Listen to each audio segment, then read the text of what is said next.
According to Jeff Foxworthy from Blue Collar Comedy Tour, you might be a redneck if you ever clean out your fingernails with a pocket knife. Directions to your house include turn off the paved road, or your girlfriend wouldn't think twice when you ask her to hold your spit cup. My name is Sean Morrow, and I was born and raised in what most would call a redneck community.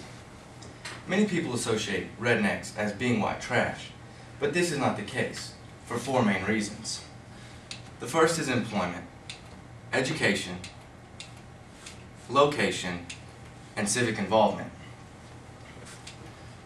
As we start with employment, rednecks take pride in the fact that they are producers, where white trash are parasitic consumers. According to statisticbrain.com, they have the willingness to work and they are self-sufficient. According to statisticbrain.com, 12.5 million Americans hunt annually. Well, just because you hunt, it doesn't make you a redneck. But if you're a redneck, you better know how to hunt. There are many jobs associated with being a redneck. The most common, of course, would be farming and ranching. You work outside, therefore you have a redneck. Another would be an ag teacher. They work outside a lot, but also they're in the classroom giving kids an education. Another would be a petroleum engineer. They work outside a substantial amount, but they're just as comfortable in the meeting room as they are on the oil rig. As for white trash, I can't think of any. From a boy that was on my baseball team when I was little said, when I asked him where his mom worked, he said she doesn't. We draws a check. As we move into my next point of education. Now, not all rednecks are educated, but they can be.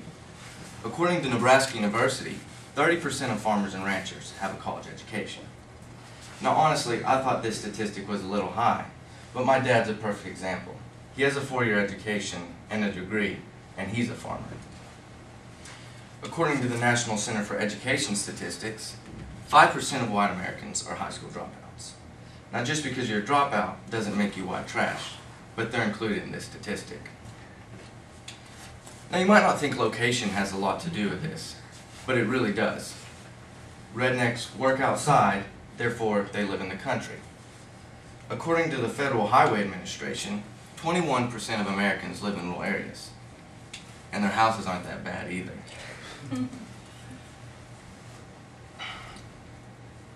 We usually associate white trash with trailer parks, and trailer parks are located in or on the outskirts of town. The reason for this is so they can get that government assistance. As we move to my last point of civic involvement, I feel like this one has the most significance. You can tell the difference between a redneck and white trash by just how often they participate in the community.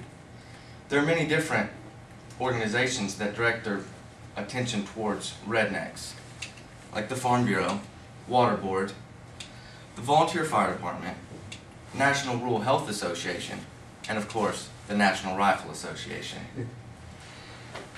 As for white trash, the only time you see them leaving the trailer park, if they hear about a mud bog going on down the road, or somebody's having a mud wrestling tournament. This particular picture here is taken from a charitable mud bog that's held annually in a town in my area. That, yes, I have been to a time or two. Today I spoke to you about how employment, education, location, and civic involvement, and the differences and how they differentiate between rednecks and white trash.